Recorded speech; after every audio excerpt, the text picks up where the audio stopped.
that being said, I'm going to press now. I think you have to accept that it's going to be recorded.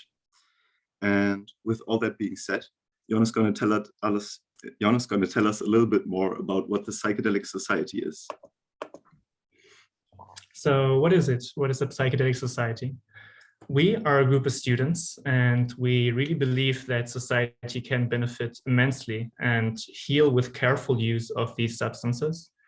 And this event is really for everyone who is interested. The first part is focused really on the basics, but I think everyone will be able to learn something today. And after that, we will have the discussion, as said. And in the future, we are planning to have events in person too. So first of all, I would do a disclaimer. We are biased. We really love this topic. We have been passionate for it for such a long time, and we really try to research it extensively, but we advise you to research it for yourself and don't trust us on anything. Also, we will show you some studies, and be aware that studies don't have to be facts. That's part of the scientific method. And we think that these studies are show really what we're talking about, but also check them out. You can do all of that in the reference list. The reference list will be posted right now into the chat. And in general, we will link some of the most important ones during the presentation. It will be done by Anna and her boyfriend Sabi. And they helped us immensely for this presentation. So we really want to say thank you too. And also the lecture slides will be posted after the presentation. There are some slides with a lot of information, and there's a lot of content that we will cover today. So you can look them up later on if you want to look at something specifically that you were interested in. And also there will be breaks. Like I said, this is a lot of content. But bear with us, and you will have time to recover from all of that information. Okay, I want to continue with the second part of the disclaimer. This I'm just going to read to you guys, and you're going to understand why it's there. We do not encourage, endorse, or promote any illegal activities or reckless drug use, and we bear no responsibility for anyone's decision to do so. You are responsible for yourself. We promote harm reduction to the fullest extent possible. We acknowledge that millions of people each year use psychedelics outside of a medical context, regardless of what we say, often without a sufficient understanding to be able to make informed choices. And now I want to start with a quote from Stanislav Grof. He's basically the godfather of LSD. The Western industrial civilization is the only group in the entire human history that doesn't hold non-ordinary states in great esteem and doesn't have any use for them, actually has pathologized them. Every other culture has spent a lot of time and energy trying to develop ways of inducing non-ordinary states. And I want to tell you that I want to dedicate this event to my late grandmother. She was and is still a huge inspiration for me. She was really a remarkable independent woman. And she was a theologist and really shared her knowledge through her work about the underlying essence of every religion, hoping to show the world the loving potential in all of us that all of these traditions point out. And for me, psychedelics are one of many tools to connect to this part of us, one that the world urgently needs right now.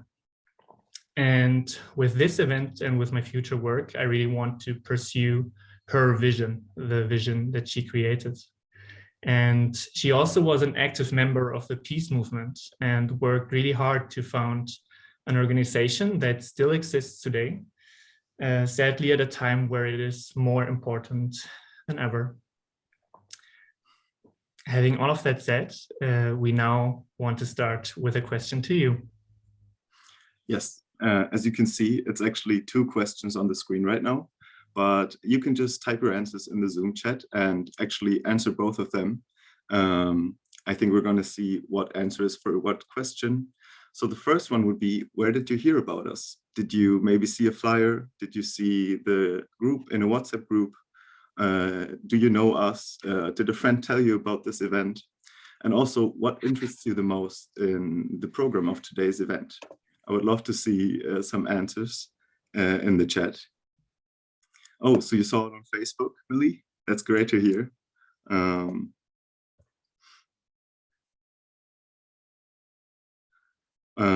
Yuri, was it the Mediflow group, maybe? That's also great to hear. We're really interested in how you guys heard about this event.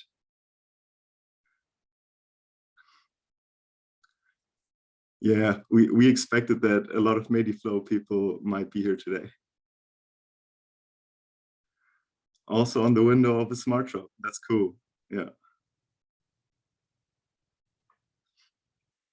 Yeah, Antonia, I think you're going to learn a lot today. Just stay tuned. You found the flyer in Jumbo. That's so cool. Okay, there's a lot of messages coming in. I don't think I can get through all of them, but it's so great to hear. And I'm definitely going to go through the chat later on and read all of your messages. But I think now it is actually time to get into it. Let's start the presentation. And I'm going to do that and start with the basic facts of psychedelics. So first, I want to start with some terminology. What does the word psychedelic even mean? So there's multiple perspectives on this. And the word psychedelic was actually first coined in the 50s, sorry, by Humphrey Osmond, who was a psychiatrist. And he derived this from two Greek words, psyche, which means approximately soul or mind, and also delos, which means roughly to manifest. And then he created the word mind manifesting psychedelic. There's also a modern definition of the term. This is just the Oxford definition that I found. Psychedelics relating to or denoting drugs that produce hallucinations and apparent expansion of consciousness. Also, you might have heard of the term in the context of music or art.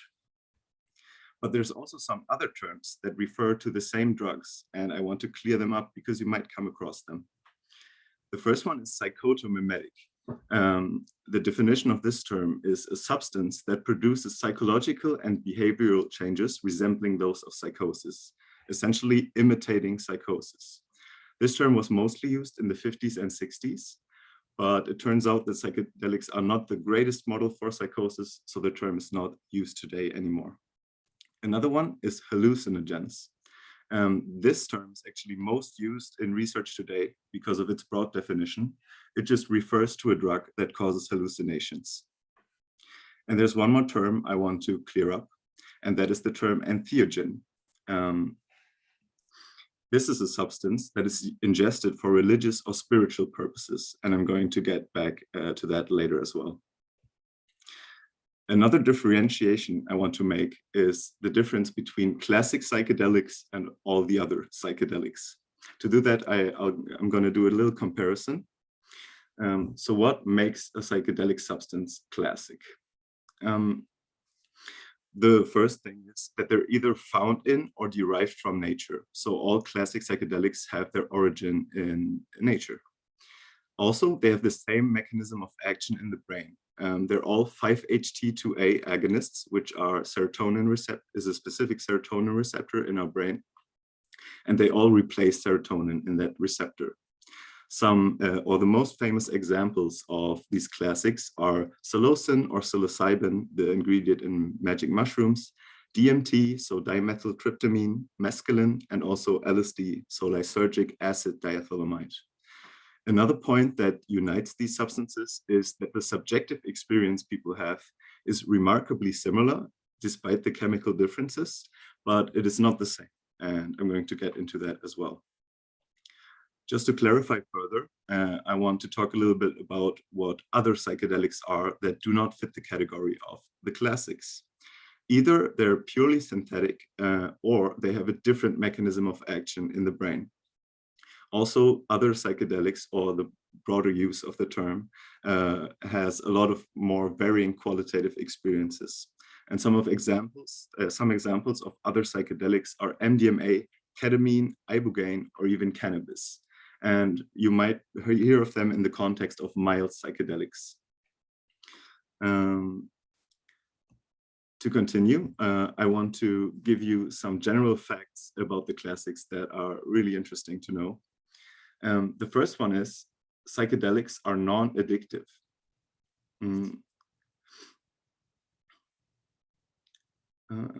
Sorry for that little pause. Okay, so in contrast to other drugs like alcohol and nicotine, alcohol and nicotine can cause withdrawal and cravings, and this is a physical withdrawal. Psychedelics do not cause that in any way. This does not mean psychedelics cannot be abused or taken too often, but it's not going to be because of a physical dependence. That leads me to cross-tolerance as well, because you can't even do psychedelics every day.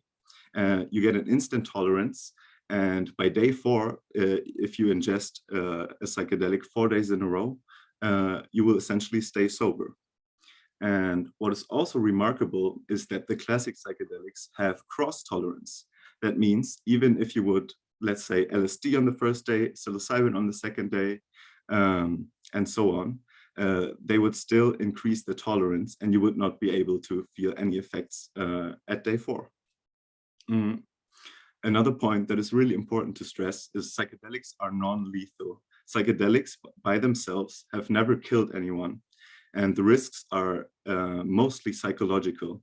Of course, there have been, for example, suicides or accidents related to psychedelics. And also, generally, these substances are considered very non-toxic. The biggest risk is most often the combination of substances.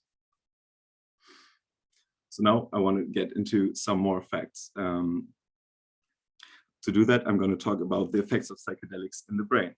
So maybe the most important thing to understand about psychedelics is that they increase neuroplasticity. That means, or neuroplasticity is the brain's ability to reorganize synaptic connections.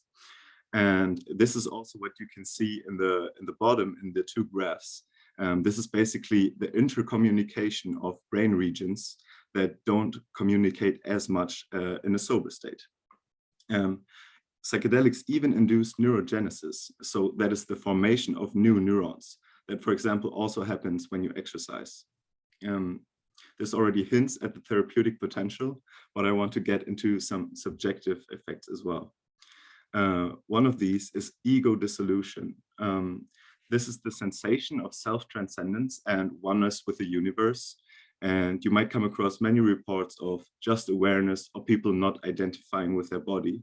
And this has many parallels to meditation. Essentially, it is a loss of the sense of self.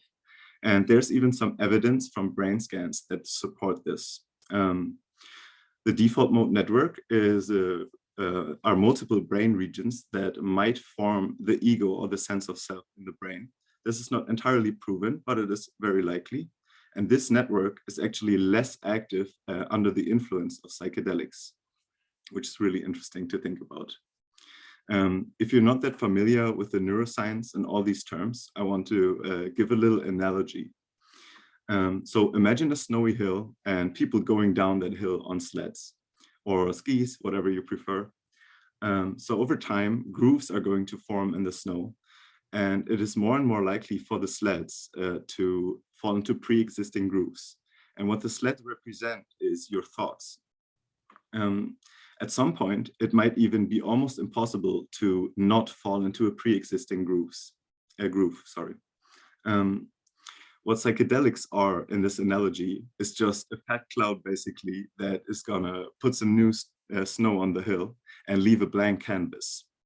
This does not mean that you will take new paths down the hill, but it offers the opportunity to go new directions.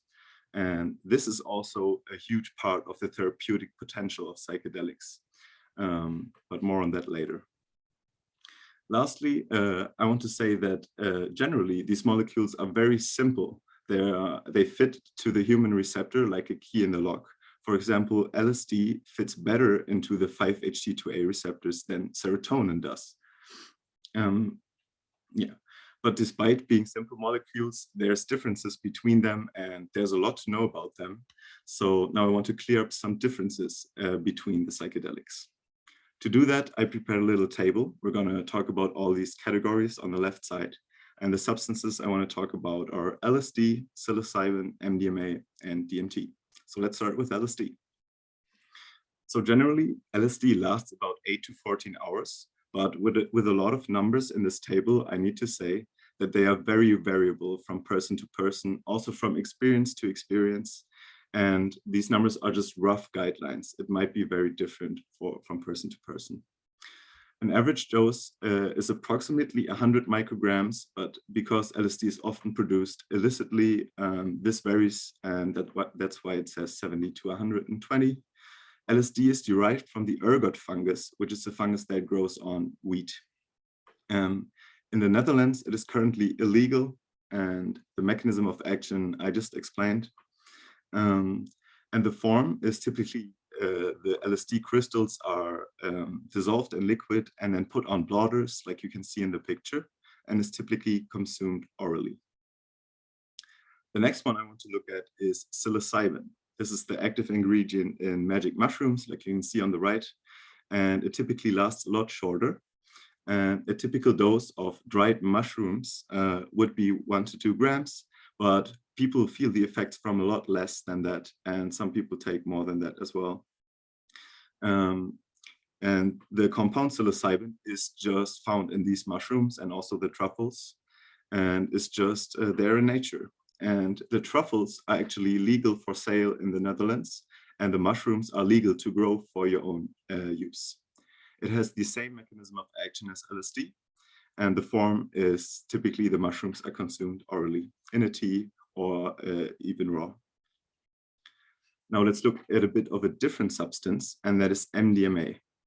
The duration is typically 3 to 6 hours, and an average dose would be 80 to 120 milligrams.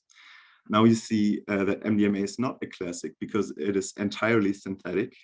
It is also illegal in the Netherlands, and it has a different mechanism of action as well. It releases your serotonin storage and also other neurotransmitters like dopamine instead of interacting with the receptor. Pure MDMA is in crystal form, like you can see in the picture, but you might be more familiar with ecstasy that is pressed into pills. The reason why it's not in this table is because ecstasy pills most of the time contain other substances as well, so they're not the pure compound. The last substance I want to get into is dimethyltryptamine, and this really shows that even the classic psychedelics have some massive differences. The typical duration when smoked is 10 to 25 minutes, so actually very short. A typical dose might be 20 to 40 milligrams. And what was amazing about DMT, that it was already found in mammal brains. It's definitely synthesized by rat brains and can also be released, but only in tiny amounts. And this suggests that DMT might even be synthesized by the human brain. And also DMT is such a simple molecule that it exists in most plant species in the world. DMT is also illegal in the Netherlands, and it has the same mechanism of action as LSD and psilocybin. You can see DMT crystals in the bottom left, and those are typically vaporized. If they are smoked, the DMT will burn and it will not have any effect. But DMT can also be made orally active if combined with another plant, and that is then called ayahuasca, and that lasts a lot more like psilocybin does, or similarly. That is also already the end of the table. At this point, I want to give a shout out to Psychonaut Wiki. I think the link is going to be in the chat as well. This is a great resource for all things relating to psychedelics, and I highly recommend you check it out. And with that being said, I'm going to hand it over to Jon, and he's going to continue with the potential dangers and harm reduction. Thank you very much, Ben. So potential dangers are really important to understand because these drugs really are not harmless. And I want to dive into the topic of psychosis first. I want to show you a study, and they showed that there was no support for the hypothesis that psychedelics may pose serious risks for developing symptoms in healthy young adults. But The lack of strangulation does not preclude that these drugs are detrimental for individuals with a high risk of developing these psychotic disorders, people who have a predisposition, a genetic one. And that's why they conduct screening in the studies. And you have to have no history of psychotic disorders or serious suicide attempts. And you have to have no relatives in your family with schizophrenia or other psychotic disorders like bipolar disorder, for example. Now let's take a look at hallucinogen persisting perception disorder, HPPD. And it is a disorder that some individuals re-experience occasionally, and it's visual distortions for days or weeks after the experience. And this is not always problematic. It may be even enjoyable or neutral. And the likelihood is pretty low. It increases with psychedelic use, and 60% of the frequent psychedelic users reported some experience in their lifetime. There's two versions. One of them is mild and short-term, and you have reversible flashbacks associated with visual snow. You have some minor self-detachment and mild depersonalization. But there's also a more persistent and chronic version, and this one is you have relapsing, fluctuating symptoms lasting months or even years, and severe impairment with visual and dissociative effects causing really significant distress. In general, this often resolves with time, though. Less than 5% of individuals of the frequent users experience abnormal visual experiences. Who experience them seek professional support. And here's a study on adverse effects in general. And they showed that medical risks are really often minimal. And many, although not all, of the persistent negative perception of the psychological risks are really unsupported by the available scientific evidence. And the majority of reported adverse effects are not being observed in a regulated or, for example, medical context. One reason for this widespread misinformation and the negative perceptions is the massive drug education campaigns in the public and schools since Nixon and the war on drugs. And then we'll take a look at mental health overall. There's a survey with 130,000 people, 22,000 had past experiences, and it showed that psychedelic use was not an independent risk factor for mental health problems. Rather, it was actually associated with a lower rate of them. And now we have a question to you. If you know this website, you know what you're gonna do. You can go to menti.com and use this code 71107034. And our question to you is, what drug is in your opinion causing the most harm? And blue is harm to others, red is harm to users, and red is harm to others. We are really curious to know what you think. And the code will be there in a second again, by the way.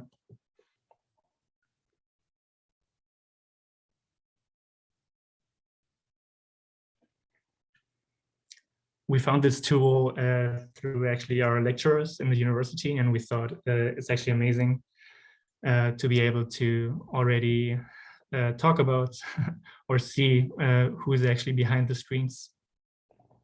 But we're also looking forward to meet you in the presentation and actually be able to talk to all of you.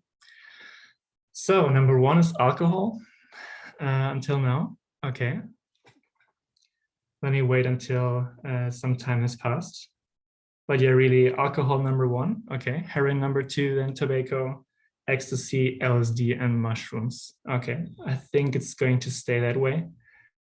And oh, heroin is catching up. Okay, yeah, I think this is it. You are doing perfect, actually, as we can see in a second. I'm really impressed.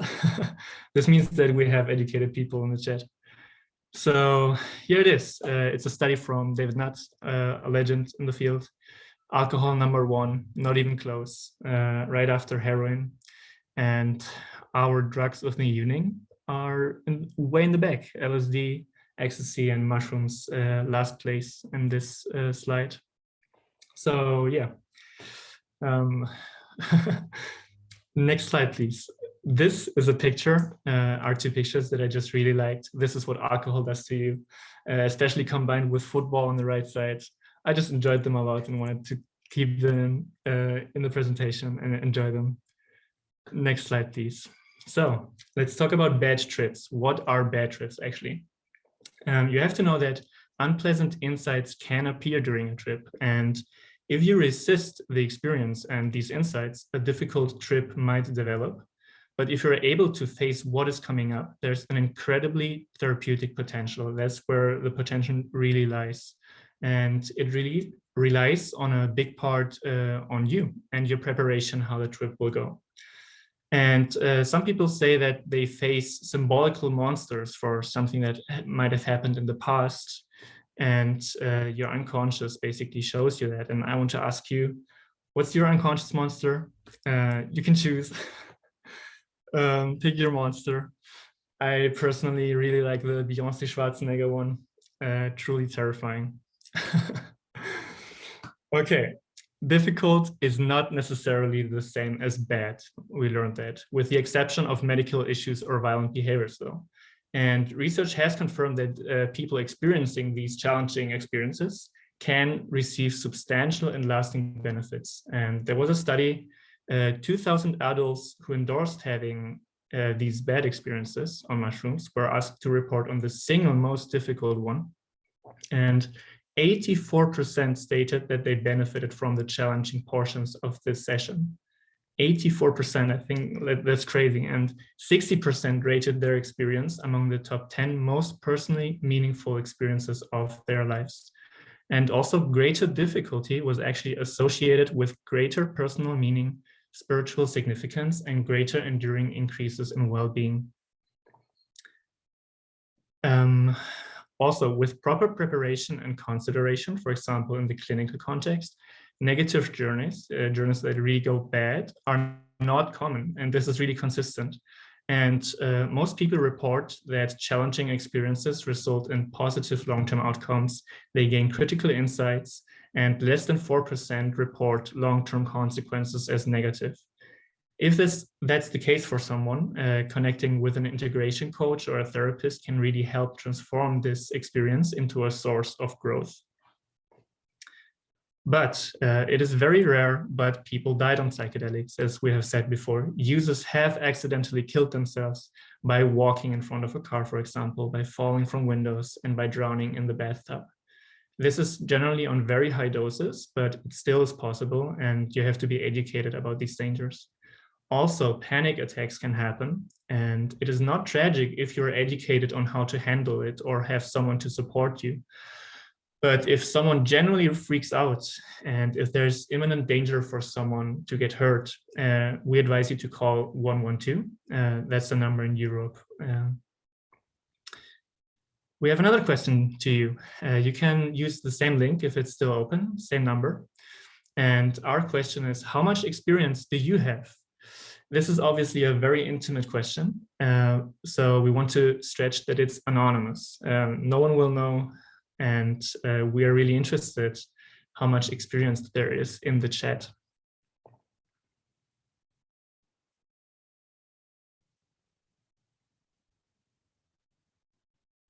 Oh, damn. Okay, that's pretty clear already.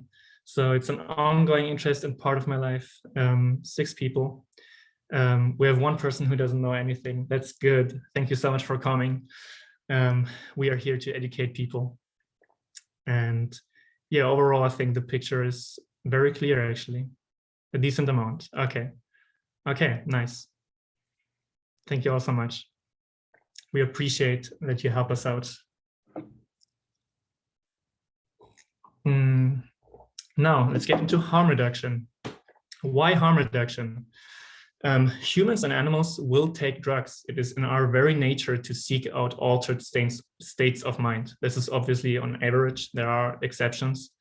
For example, this is not an exception. You can see on the bottom right the dolphin, and they get high by sucking on pufferfish, and they were even caught passing the pufferfish around. I know that from somewhere. And that's why it's so important to have basic knowledge to prevent harm. Not only for yourself, but for others. However, it's really important to note that harm reduction is not a substitute for treatment.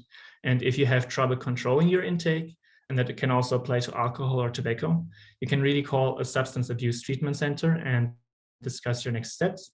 The link is in the chat and in the reference list. Also, prohibition does not lead to less consumption. Science and statistics have shown that, and the war on drugs has failed miserably. We unfortunately don't have that much time to go into this topic, well, but you will hear more about it. If you don't believe it, please research it for yourself. Now I'm going to tell you about set and setting. And set is your mindset. What is happening right now in your life? Are you worried because of something, or how do you feel in general? And also, what are your intentions? They can differ a lot.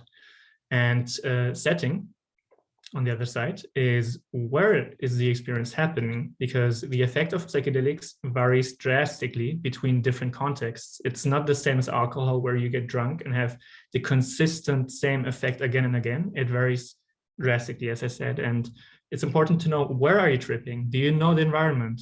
Who are you with? For example, with a trusted friend. Did you prepare well enough?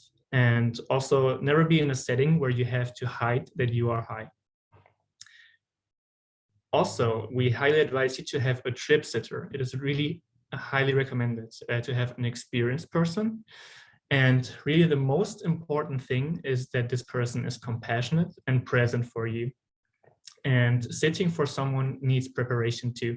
You can see on the left side the MAPS study, and they have 2 therapists in the room helping you out. Also, test your drugs. People are dying because these substances, the illegal ones, are mixed with other dangerous drugs. For example, with ecstasy, that can happen. And there's no regulation on the black market. We advise you to get a test kit. You can go to smart shops in Groningen and you can buy them online. The link is in the chat in the reference list. You can also go to a laboratory in Groningen, actually. It's free. Also, the link is in the reference list. And I personally think that governments are really responsible for drug deaths because of a drastic lack of education. For example, some German festivals actually take away drug test kits because they say, well, if the kits exist, then people take drugs, and we don't support that. But that obviously has nothing to do with reality. And in the Netherlands, you can test your drugs at festival locations, as you can see on the right side, which I really love.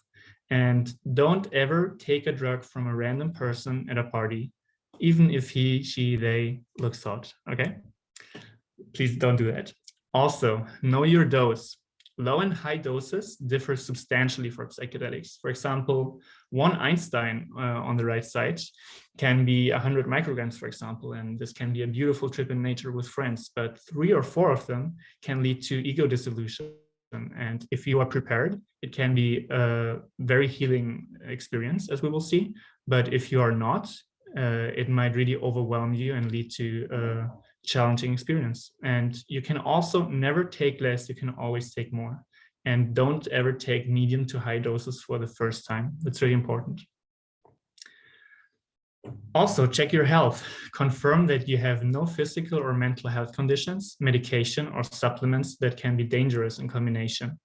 Don't mix drugs in general. It's a really bad idea. You can compare combinations on the right side. The link is in the reference list. Alcohol is one of the worst ones. So many deadly combinations you can have with it. And in general, confirm that you have a sufficient time and an appropriate day for a good setting and time for the integration. You have to have no other commitments on the journey day. And ideally take 3 days preparation for the first day, 1 day for the journey, and integration afterwards, which is absolutely crucial. And here's another checklist. I'm not going to get into it. You can check it out later if you want to, when you have the slides. The most important part of harm reduction really is to educate yourself. If you have even the slightest uncertainty about really anything, look it up. And you can use Ecosia. You can plant trees while looking it up. I highly recommend it, but we're not sponsored. And this presentation is not meant to prepare you for any experience. Having a psychedelic experience ideally needs weeks to months of educating yourself. I took my first psychedelic 2 years after I got interested in this topic, and there are many resources. We recommend all of these. The links are in the reference list. They're great websites, and you can also start a free harm reduction course. Also, as always, the link is in the reference list. So, what is integration? That's also really, really important to understand. Integration is a process by which individuals can make sense of, learn from, and utilize the material they encountered in these experiences, and find ways to use that knowledge in the day-to-day life and integrate it into day-to-day life. And for example, people realize that they want to take care better of themselves and others, eat healthier, do more exercise, meditate, improve relationships, and start new habits. It is really all about starting new habits, and you need to integrate to get a lasting positive impact, or else you will just forget it after some time.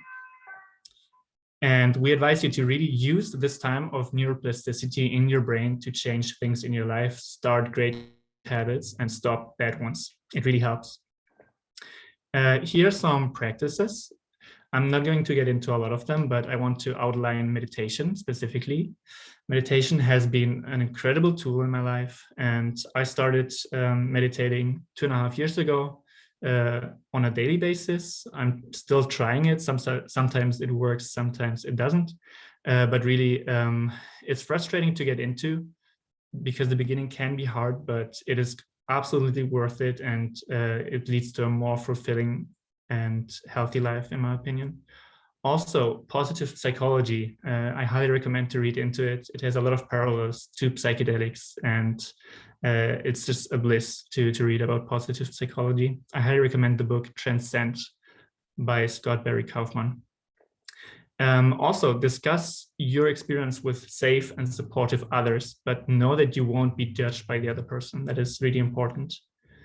You can read about all of that as we will have a 5-minute break now. It was a lot of content. So stretch, hydrate, and we will see each other back again at 45. 4 minutes, please. Thank you very much.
All right, welcome back, everyone. If you're not quite ready, don't worry. I'm going to introduce this a little bit more slow. But now I want to continue with the history of psychedelics. And I want to start off with this slide. And I want to show you that in the bottom graph, the history kind of starts in 1950. This is the publication count of research papers regarding psychedelics. But actually, there's a lot more to the history of the psychedelics. And that is what I'm going to get into right now.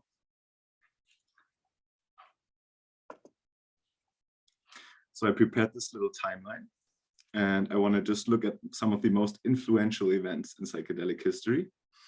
And let's start actually a long time ago. So to look at the history of the relationship of humans and psychedelics, we need to look at the history of humanity, because fungi existed for over 1 billion years on this planet. Not necessarily psychedelic mushrooms, but they're definitely older than humans. So let's do that. Approximately 2 million years ago, our human ancestors started foraging in hunter-gatherer communities. And since magic mushrooms grow in almost any climate, or at least a lot of different climates, it is very likely, actually almost impossible, that they didn't stumble across them.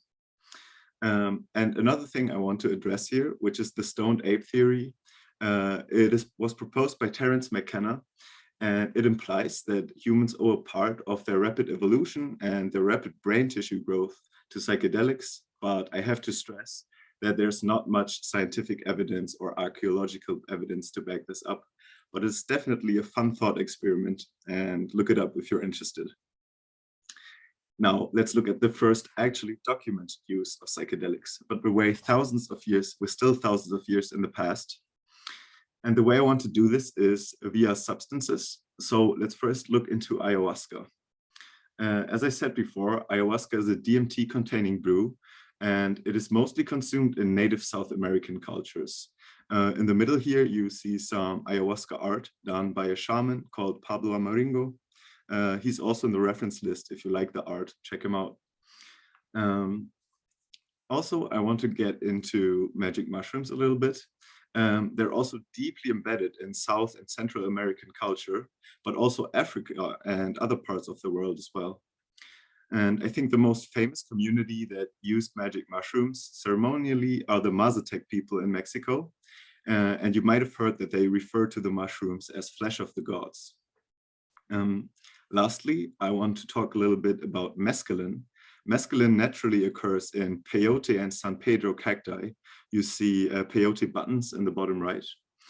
Peyote is mainly used in Central America as well, because that's where they grow. And there's actually evidence of ceremonial peyote use that's older than 5,000 years. What combines all of these cultures is that they use these substances as entheogens. As you learned before, that means in a spiritual context to connect with the divine. And also they use these substances for healing as medicines. And this continues until today, which I'm also going to get into later.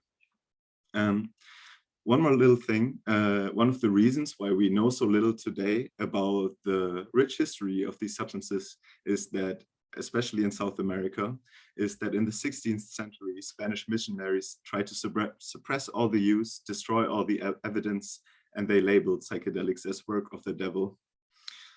Yeah, just sad that we lost so much rich culture there. So let's actually make a big jump in time now and go to the first half of the 20th century. This is also the start of the Western relationship with psychedelics. First, I want to say that in 1912, MDMA was first synthesized, but not actually to find a drug, to find a blood clotting agent, actually. And the effects of MDMA in humans were not discovered until the 70s. And it's actually a similar story with LSD. It was first synthesized from the ergot fungus in 1938. And I'm going to get into, on the next slide, how the effects were actually discovered. But Albert Hofmann, the scientist who tried to synthesize this, actually tried to find a compound that stimulates the respiratory system. So nothing relating to psychedelic effects, for the company called Sandoz, which you see the logo on the left. Then I want to say that Ernst Speth synthesized mescaline in 1919 for the first time. And there the effects were actually discovered quite quickly. And mescaline was tested for its creative potential in the 30s and 40s in the academic community. And this ultimately led to Aldous Huxley trying mescaline. You might know him from the book Brave New World, but you might have even heard of the Doors of Perception. It's probably the most famous trip report that exists to this day. And I highly recommend you give it a read if you're interested. But if mescaline was used in the academic communities, why was it so overshadowed by LSD in the 50s? So let's look at the year 1943 now. In 1943, Albert Hofmann was the first person to trip on LSD, essentially, even though in 1938 it was quickly disregarded by Sandoz because it didn't get the effects in animals that the company was looking for. Albert Hofmann still had a feeling that there was something about the substance, and without having any actual reason, he resynthesized it in April 1943. And actually on April 19th, he purposefully ingested 250 micrograms, expecting it to do nothing because he thought it was a poison, and 250 micrograms was a lot lower dose than any of the other compounds he was working with. But little did he know that 40 minutes later, the first LSD trip in human history started, and Hofmann actually had to be escorted home by his lab assistant. And they were both on bicycles because it was during the war and not a lot of cars were allowed to drive on the roads. And that is why the 19th of April is now known as Bicycle Day in the psychedelic community. And some people celebrate it each year on the 19th. And Albert Hofmann having this experience was also the catalyst for psychedelic research in the 50s.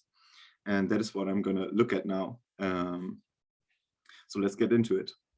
The research was actually very promising. From 1950 to 1965, approximately 40,000 people were treated with LSD for various conditions, and over 1,000 research papers were published on LSD.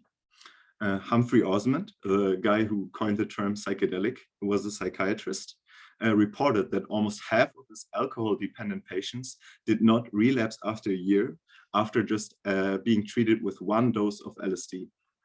There was also studies done on other mental illnesses like schizophrenia, but it was not as promising as the addiction research back then. As you will notice, a lot of stuff happened in the 50s. I also want to talk a little bit about MK Ultra. MK Ultra was essentially a mind control program of the CIA, and it was pretty horrible. It led to many deaths because they dosed people unknowingly with LSD, not only in a clinical context, but also in their everyday lives. They also did many other disturbing experiments with no ethical norms whatsoever, and it's really a dark chapter in American history and psychedelic history. But ultimately, mind control failed. The CIA did not find a mind control drug or treatment, and all the records, or most of the records, were destroyed. You see one paper on the left side. Another thing, and the last thing I'm going to get into, that happened in the 50s is the story of Maria Sabina and Gordon Wasson. So Gordon Wasson was a journalist, and in the 50s, he regularly traveled to Mexico with his wife. And that is where he met Maria Sabina, who was a shaman, and he participated in one of her sacred rituals in 1953, and those are called veladas. After that, he actually coined the term entheogen and published a very influential article for its time in Life magazine in 1957. This article essentially went viral for its time, and it really put psilocybin and mushrooms in the public view. Unfortunately, this had very negative consequences for Maria Sabina and her village. Her village, Huatla, became a commercially exploited town. Mushrooms were being sold to tourists at every corner. And Maria got a very bad reputation among her own people for showing the sacred ritual to the white man. And that went to the point that her hut was actually burned down and she had to move out to the outskirts of her own village. This was not intended by Gordon Wasson in the slightest. He reflected on this in 1970 in another article that he wrote, and he said that it still gives him nightmares what he has done. Okay, moving on to approximately 1960 to 1980, which is gonna bring us to the counterculture. The anti-war movement picked up in the 60s, also, but not only that, also civil rights movement, essentially a cultural revolution was going on. Also feminism, the feminism movement really started in the 60s and 70s. And this coincided with LSD leaking from the lab. And it was not only used in studies anymore, it was actually being sold in the streets and consumed by a lot more people than before. When we talk about the counterculture, there's one name that I can't really leave out, and that is Timothy Leary. He was a Harvard professor, and he got fired in 1963. And he's probably the most infamous advocate of LSD in human history. And he coined the phrase turn on, tune in, and drop out, which you might have heard before. He was essentially convinced that LSD can change the world into a better place. But it turned out that this had bad consequences. In 1970, he got arrested for marijuana possession, but he escaped prison and fled to Algeria. In the same year, Nixon signed the Controlled Substances Act, which put all psychedelics and other drugs into Schedule 1 and made them highly illegal. And in 1971, in a speech, he officially declared the war on drugs, which essentially was just a political decision to discriminate against communities that they wanted to have something against. This basically gave them the opportunity to arrest anyone in these communities because marijuana was very popular at that time already. Actually, this did not work at all. It did not stop the use of LSD and other drugs at all. But what it did is it put a legal hurdle in front of the research being done. There was no government grants for research given about these substances anymore. And research slowly stopped, slowly but surely. And because of propaganda and fake news, the stigma increased a lot about these compounds.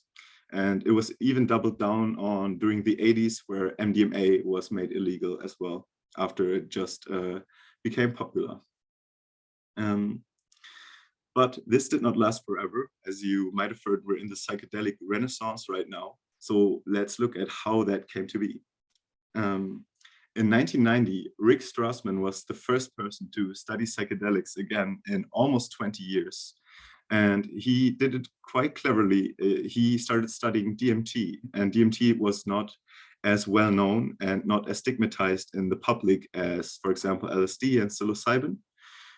So he got approval by the government, and he started DMT for 5 years and wrote a book about it as well, which is the picture in the middle there in the bottom.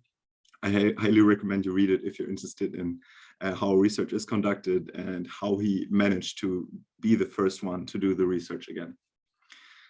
This kind of opened the door for psychedelic research. In 1999, Roland Griffiths, which is the guy in the blue shirt in the bottom left, started research on psilocybin at Johns Hopkins University.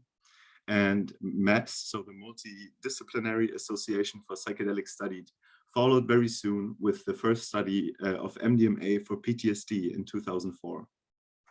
In 2009, Robin Carhart-Harris founded the Psychedelic Research Group at Imperial College London. And these institutes and names, and also the faces you see here, are still some of the ones that carry the research until today. Which brings us to today, actually. What is the situation right now? A big news is that MDMA is most likely a legal treatment for PTSD in the next 2 years. It may already be in place in 2023. And we're also going to look at why that is going to be the case in the science part. What also is the case nowadays is that in the last 10 years, ayahuasca and psilocybin retreats became more and more popular. Many of them are in South America, but there's also psilocybin retreats in the Netherlands. Also, research has flourished until now. There's more and more studies being approved every year. And there's even research in Groningen sponsored by Compass Pathways on psilocybin and ketamine for depression. And the research is being done here at the UMCG. So that is very exciting to think about. And those two studies are still in progress. One more thing I want to touch on is you can see the poster in the bottom left, and it says decriminalize mushrooms. This was an advertisement in Denver and Oregon for the decriminalization of mushrooms. And this was actually passed. I'm not sure if it was 2019 or 2020, but this is huge because this is the first time there's a relaxation on the laws around psychedelics in the USA. So this really leaves hope for an even better future. And I also want to give a quick look at what the future might bring us. So even though there's a lot of research being done, it is still in the starting blocks. PTSD, depression, and addiction are just a very small part of the potential of these substances, and many other applications might still be discovered in the future. And education is still crucial because the stigma is still deeply rooted in our society. And we definitely need time to mold a place for psychedelics in our society and really have people informed accurately on an evidence basis about these substances. So what I want to propose is let's learn from the history and not repeat the mistakes and continue to study these substances empirically. And also I want to touch on one more point, and that is that a balance has to be found between modern science, while still between modern science and the indigenous cultures and indigenous wisdom, because there's thousands of years of the use of these substances already done, and indigenous cultures have so much knowledge about these substances. And we really can look at them as a role model of how to implement these substances in a safe way. And with that being said, Jon is now going to give a little introduction into the science. Go ahead. Indeed. So let's dive right in. The psychedelic renaissance, you have heard about it, and you can see it in the bottom right side. The research phased out because there was no funding, but in the 2000s, it picked up and now it's really accelerating exponentially. And I want to look with you at some dates. 2017, the FDA granted MDMA breakthrough therapy designation for PTSD to meds.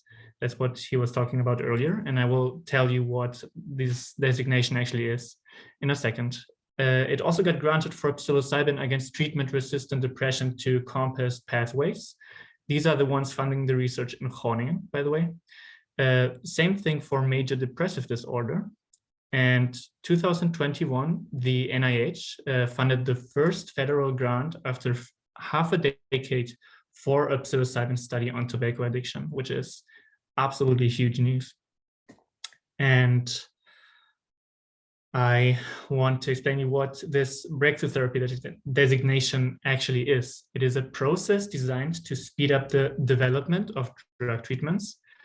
And if the preliminary clinical evidence indicates that this drug may demonstrate a substantial improvement over the available therapy, it gets this designation. That means if it has the potential to become the best available drug on the market against an illness, it gets it, which is really incredible to think about. Next slide, please. Yes, here we have some applications. I'm not going to get into them. You can look them up later on, but there's more and more research for many, many things. Now, I want to tell you, these studies work with therapy. It is MDMA-assisted psychotherapy for PTSD. And it is not only the drug, but the drug facilitates the healing journey, basically. And what is PTSD? It's post-traumatic stress disorder. It is a mental disorder that can develop because of exposure to a traumatic event like war, sexual assault, everything, you name it. And certain situations, like for example, a specific noise can trigger the trauma, and people live out these memories again and again, every day, some of them. And it's really a awful condition to live with. And current treatments are modestly effective. 40 to 60% do not respond. And let's look at some data of the study. So the effect size of 0.91 is larger than that for any other previously identified PTSD pharmacotherapy. You can see the effect sizes in the bottom, and the difference is huge, and this really is rarely seen in psychiatry. An effect size, you could say, this is very, very simplified. It is the difference between the treatment arm and the control group arm. And you can see on the right side how big the difference really is with MDMA. Now I'm going to get into some of the mechanisms, what happens actually in the brain. So the brain on PTSD has less activity in the prefrontal cortex and the hippocampus, and more activity, heightened activity in the amygdala. And the amygdala is the fear center of the brain. And when people are in these traumatic situations again and again, the amygdala gets oversensitive and changes in the long term. And this sensitivity leads to people being triggered by, like I said, random noises or something else that is going on in their environment. And what MDMA actually does is it reverses the effects for these hours, and it increases the activity in the prefrontal cortex and decreases the activity in the amygdala. And the main mechanism is MDMA gives you a window of opportunity where your brain just gets flooded with serotonin. And because of that, you're able to get back to these memories that are causing the symptoms and get back to the trauma and work on it and talk about it with the therapists. And normally that would never be able to happen because people get triggered and get a panic attack, and it's impossible basically to get back to these moments. But with MDMA, it is possible, and with the help of the therapy, you can integrate the experience afterwards and can have like a huge impact in a short amount of time. So can you get back to the last one? Actually, I want to add, this is really why these drugs in general are so effective, because the first line treatments are most of the time SSRIs, and these work only on the symptoms, and they can be a valuable tool, no question at all, but this will not solve the problem for you, whereas psychedelics really go and solve the root problem. And let's look at the safety profile. So they said that the data suggested that MDMA had an equivalent, if not even better, safety profile compared with these SSRIs. This is in a clinical context, though. I want to stress that MDMA can be psychologically addictive, and if taken in an overdose, it can be lethal. It is hard. You have to take a lot, but still, it can be lethal. I really want to stress that. The study had also some limitations. For example, the participant population is smaller because of COVID, and it is also relatively homogeneous and lacks racial and ethnic diversity. But MAPS is working actively on that. And also, this is the short-term outcome. Long-term data is still on the way, and we have to see. And also, it is difficult to get the blinding right in these studies. People know if they got MDMA or the placebo most of the times, and that might lead to expectation effects. All right. So now I want to just talk a little bit about the second breakthrough therapy. And that was granted for a study of psilocybin for major depressive disorder. And just to get into it, I want to explain what defines major depressive disorder, and the criteria for it to be diagnosed are that the symptoms you see in the list, I'm not going to go through all of them, need to be present nearly every day during a 2-week period. And the ones that are required for the diagnosis are a depressed mood most of the day, and also markedly decreased interest or pleasure in almost all activities. A little bit more about what MDD actually is. It is actually very widespread. 10% of US citizens were diagnosed with major depressive disorder in the last 12 months. And this costs a lot of money, as you can see, about $210 billion. And this is partly due to current treatments having very variable efficacy. It really depends on the person if they work or not. And also they have side effects that might even need to be treated as well. So now let's have a look at the study. Participants got 2 psilocybin sessions in combination with psychotherapy as well. And they were not conducted in a clinical setting. They were conducted in a hospital, but in a living room-like setting. The participants were laying down on a couch with eye shades, and they were listening to music. And if you're interested in what they were actually listening to, there's a picture of the Spotify playlist in the bottom. And if you just type psilocybin into Spotify, it's the first one that comes up. I highly recommend you give it a listen. And what were actually the results? The results are quite fascinating. More than 50% of participants met the criteria for remission of depression. That means after the study, they were not diagnosed with depression anymore. And this has not been seen in psychiatry before. And just to show these results a little bit more, the study concludes that these mystical and psychologically insightful experiences predicted reduction of depression after 4 weeks.